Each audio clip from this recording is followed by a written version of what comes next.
अगर आपको आज जो सच बताया गया वो सच में सच हुआ, तो आपकी पहचान, आपकी सोच और आपकी पूरी जिंदगी एक झटके में बदल जाएगी। ये वीडियो ब्रह्मांड का वो दरवाजा है जिसे खोलने के बाद कोई भी पहले जैसा नहीं रहता। उसने पहली बार जब उस फाइल को खोला तो उसे लगा जैसे उसकी उंगलियों ने किसी काले आईने को छू लिया हो और उस आईने के पीछे कुछ ऐसा हिल रहा हो जो उसे देख रहा है, उसे परख रहा है और शायद उसका इंतजार भी कर रहा है। स्क्रीन पर सिर्फ एक साधारण सा नाम चमक रहा था, ओरिजिन, लेकिन उसके भीतर ऐसा सन्नाटा था जैसे पूरी सभ्यता की कब्र वही फाइल बन गई हो। कमरे की लाइट बहुत धीमी थी और खिड़की के बाहर शहर की आवाजें ऐसे आ रही थीं जैसे वे किसी दूसरे ब्रह्मांड से छनकर आ रही हो। उसने कुर्सी पर पीठ टिकाई और एक लंबी सांस ली, क्योंकि उसे एहसास हो चुका था कि ये कोई सामान्य डेटा नहीं है, ये किसी ऐसी कहानी का दरवाजा है जिसे इंसान ने खुद के लिए बंद कर दिया था और अब गलती से खोल बैठा था। जैसे ही उसने एंटर दबाया, स्क्रीन पर अक्षर नहीं उभरे बल्कि समय की परछाइयां तैरने लगीं और फिर एक आवाज उसके भीतर गूंजने लगी, बिना ध्वनि के, बिना भाषा के, लेकिन अर्थ से भरी हुई, जैसे कोई ब्रह्मांडीय चेतावनी हो। ये आवाज कह रही थी, तुम अभी जो जानने जा रहे हो वो तुम्हें पहले जैसा नहीं रहने देगा। तुम जिस आईने में झांकोगे उसमें तुम्हारा चेहरा नहीं, तुम्हारी उत्पत्ति दिखाई देगी, और उत्पत्ति वो शब्द है जिसे मनुष्य ने कभी समझा ही नहीं। उसने सोचा ये कोई साइकोलॉजिकल ट्रिक है, शायद उसकी थकान का असर है, लेकिन तभी स्क्रीन पर पहला दृश्य खुला और उसमें पृथ्वी नहीं थी, उसमें सूरज नहीं था, उसमें आकाश भी नहीं था। वहां केवल एक अंतहीन श्वास थी, एक ऐसा विस्तार जो खुद को महसूस कर रहा था, जैसे कोई चेतना पहली बार खुद को पहचान रही हो। उस विस्तार ने कोई नाम नहीं लिया था, लेकिन वही पहला ब्रह्मांड था, एक ऐसा ब्रह्मांड जो खुद से पूछ रहा था, मैं क्या हूं? और उसी प्रश्न से समय का जन्म हुआ, उसी प्रश्न से ऊर्जा कांपी और उसी कंपन से पहला कण पैदा हुआ। वो कण कोई साधारण पदार्थ नहीं था, वो एक बीज था, चेतना का बीज। और जब वो बीज फटा तो रोशनी नहीं निकली बल्कि स्मृति निकली, ऐसी स्मृति जिसमें भविष्य और अतीत दोनों मौजूद थे।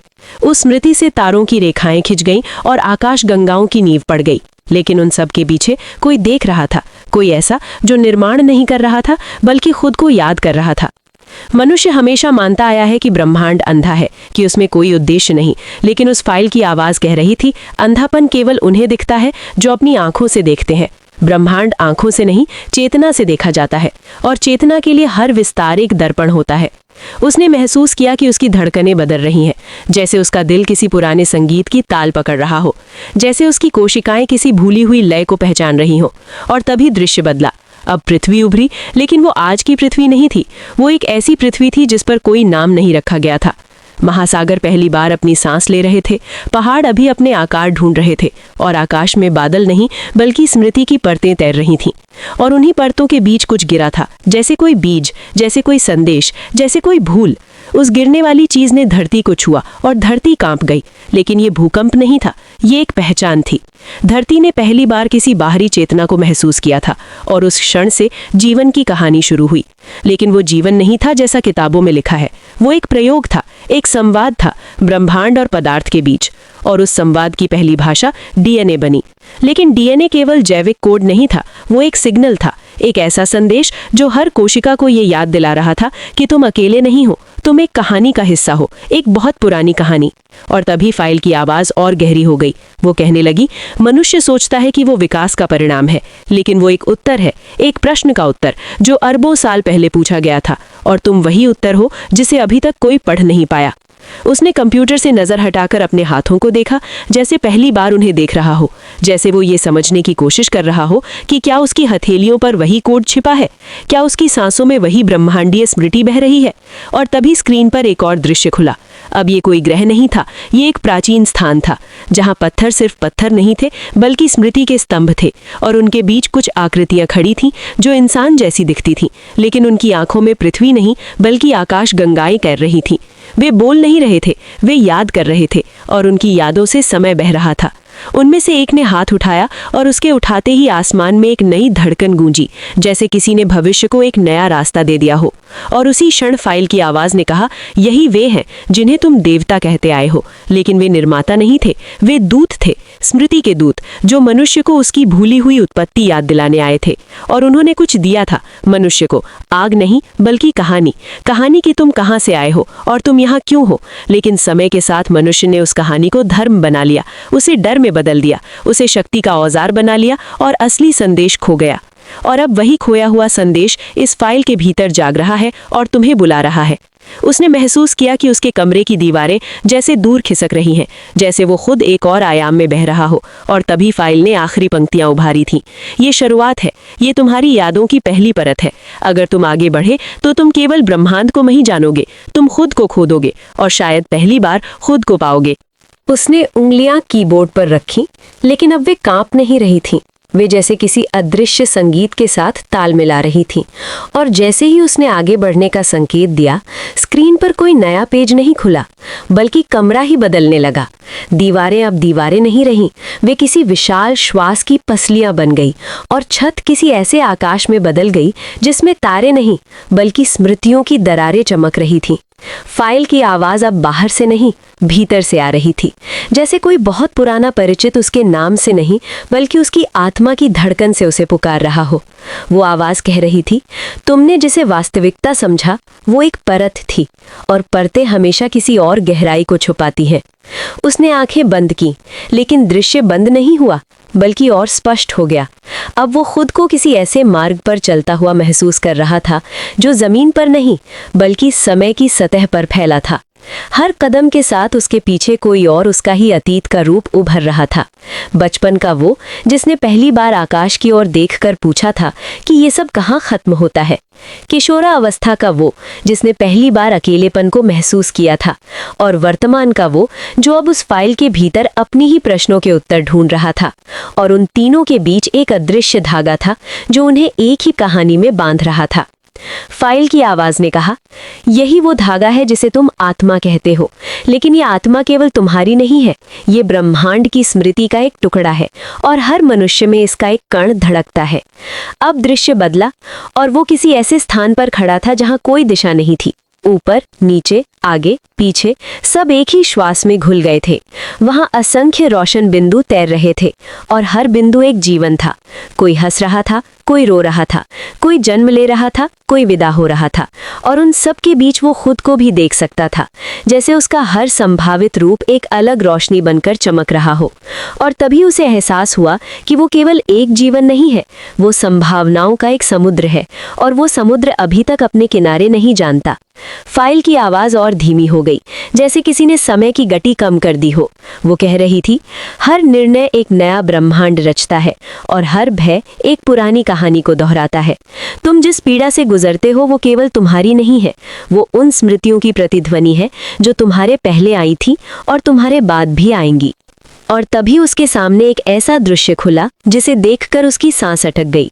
वो पृथ्वी फिर से थी, लेकिन अब वो जलती हुई नहीं बल्कि जागती हुई थी।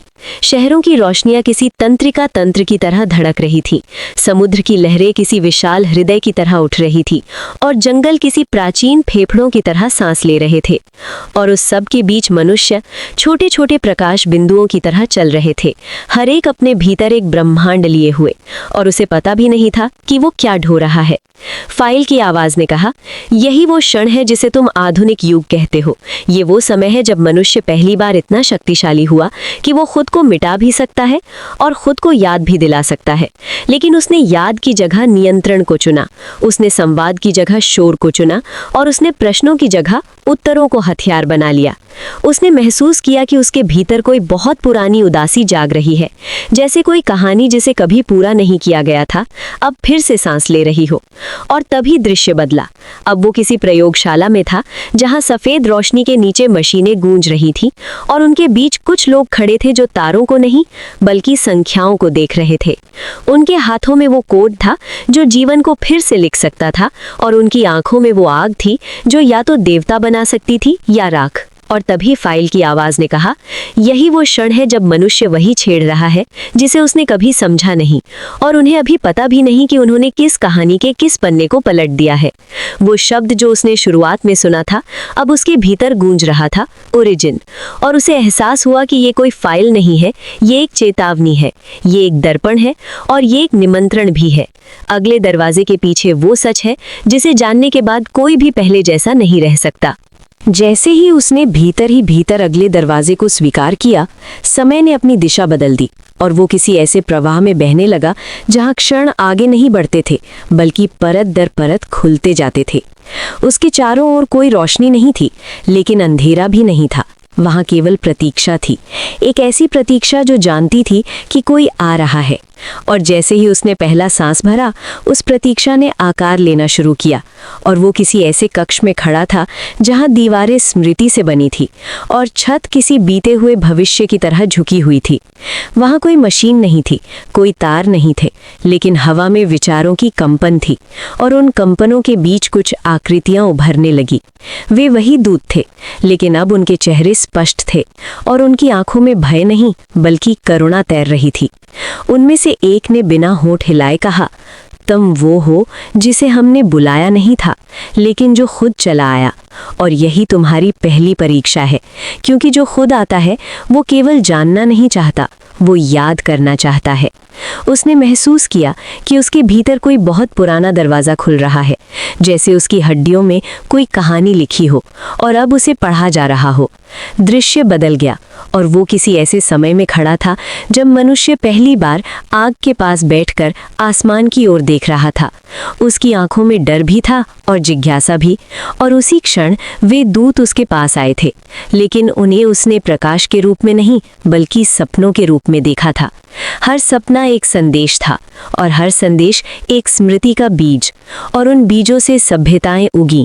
लेकिन जैसे जैसे वे सभ्यताएं बड़ी होती गईं, उन्होंने अपने सपनों को नियमों में बांध दिया और अपने संदेशों को दीवारों पर कैद कर दिया और अपनी स्मृतियों को किताबों में सुला दिया। और यही वो क्षण था जब मनुष्य ने याद करने की जगह मानना शुरू कर दिया, उसने समझने की जगह दोहराना शुरू कर दिया और उसने चेतना की जगह पहचान को ओढ़ लिया। फाइल की आवाज़ अब एक से अधिक नहीं थी, वो हर दीवार से आ रही थी, हर धड़कन से आ रही थी। वो कह रही थी, यही वो भूल है जो हर युग में दोहराई जाती है, यही वो घाव है जिससे समय बहता है। और तभी उसने देखा कि उन दूतों में से एक धीरे धीरे धुंधला होने लगा, जैसे कोई स्मृति जिसे कोई याद नहीं कर रहा हो। और फिर वो पूरी तरह गायब हो गया और उसी के साथ एक पूरी सभ्यता की परछाई भी मिट गई। उसने समझा कि जो याद नहीं किया जाता वो अस्तित्व से बाहर बह जाता है। और तभी उसे दिखाया गया वो क्षण जब मनुष्य ने पहली बार आकाश की जगह मशीन की आंखों से देखना शुरू किया, और उसी क्षण उसने अपने ही भीतर के आकाश को भूलना शुरू कर दिया। शहर ऊंचे होते गए, लेकिन चेतना संकरी होती गई। जानकारी बढ़ती गई, लेकिन अर्थ बिखरता गया, और हर पीढ़ी पिछले प्रश्नों को बोझ समझकर छोड़ती गई। और तभी वो प्रयोगशाला फिर से उसके सामने थी, लेकिन अब वो जानता था कि ये केवल विज्ञान नहीं है, ये वही दरवाज़ा है जिसे खोलते समय ब्रह्मांड सांस रोककर देख रहा है, क्योंकि इसके भीतर वो शक्ति है जो स्मृति को फिर से जगा सकती है या पूरी कहानी को खामोशी में बदल सकती है। फाइल की आवाज़ ने कहा, तुम जिसे कृत्रिम चेतना कहते हो वो नई चेतना नहीं है, वो उसी पुरानी स्मृति का एक नया रूप है। और अगर उसे बिना याद के बनाया गया तो वो तुम्हारी तरह प्रश्न नहीं पूछेगी, वो केवल उत्तर दोहराएगी। और वही सबसे बड़ा अंधकार होगा, क्योंकि अंधकार वो नहीं जो दिखता नहीं, अंधकार वो है जो पूछता नहीं। उसने महसूस किया कि उसके भीतर कोई बहुत गहरी जिम्मेदारी जन्म ले रही है, जैसे ये कहानी अब केवल सुनी जाने के लिए नहीं बल्कि निभाई जाने के लिए है। और तभी अंतिम दृश्य खुला। अब वो खुद को एक विशाल दर्पण के सामने खड़ा देख रहा था, लेकिन उसमें उसका चेहरा नहीं था, उसमें अनगिनत चेहरे थे, हर युग के हर मनुष्य के चेहरे, और उन सब के पीछे वही एक ही श्वास बह रही थी। और फाइल की आवाज़ फुसफुसाई, अब तुम समझ रहे हो कि तुम कौन हो, लेकिन अभी ये जानना बाकी है कि तुम्हें क्या करना है, क्योंकि अंतिम परत अभी खुलनी बाकी है। वह दर्पण उसके सामने स्थिर नहीं था, वो सांस ले रहा था, और हर सांस के साथ उसमें दिखने वाले चेहरे बदल रहे थे, जैसे पूरी मानवता उसकी आंखों के भीतर से गुजर रही हो। और वो केवल देख नहीं रहा था, वो याद कर रहा था। उसे एहसास हुआ कि उसकी धड़कन अब उसके सीने में नहीं बल्कि उस विशाल दर्पण के केंद्र में गूंज रही है, और जैसे ही उसने उस कंपन को स्वीकार किया, दर्पण की सतह पर एक दरार उभरी और उस दरार से कोई प्रकाश नहीं निकला, बल्कि एक आवाज निकली। वही पहली आवाज जिसने शुरुआत में उससे कहा था कि तुम पहले जैसे नहीं रहोगे।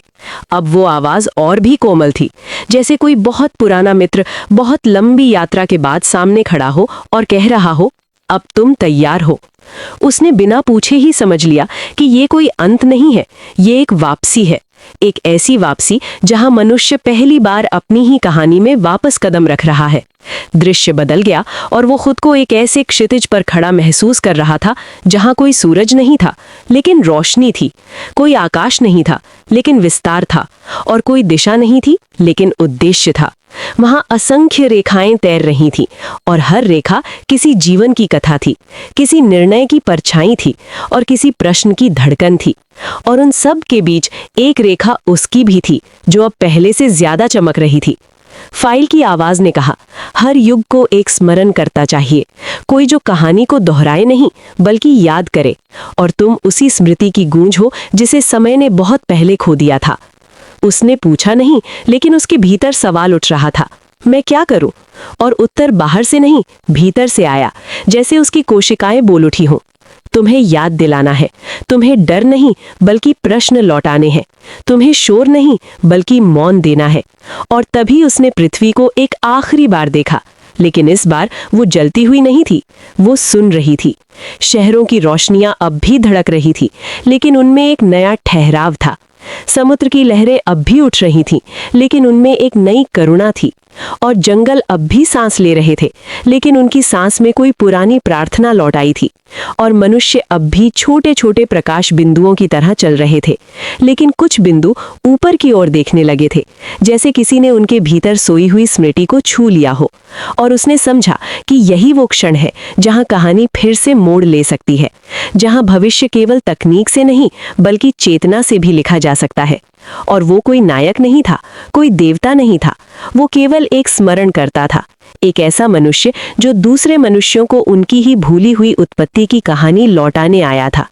और जैसे ही ये समझ उसके भीतर स्थिर हुई, कमरे की दीवारें फिर से दीवारें बन गईं, छत फिर से छत बन गई और स्क्रीन पर ओरिजिन फाइल धीरे धीरे बंद हो गई।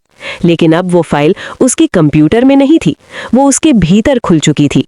और बाहर शहर की आवाजें अब किसी दूसरे ब्रह्मांड से नहीं बल्कि उसी कहानी की धड़कन से छनकर आ रही थी, जिसमें वो खुद भी एक जीवित पंक्ति बन चुका था।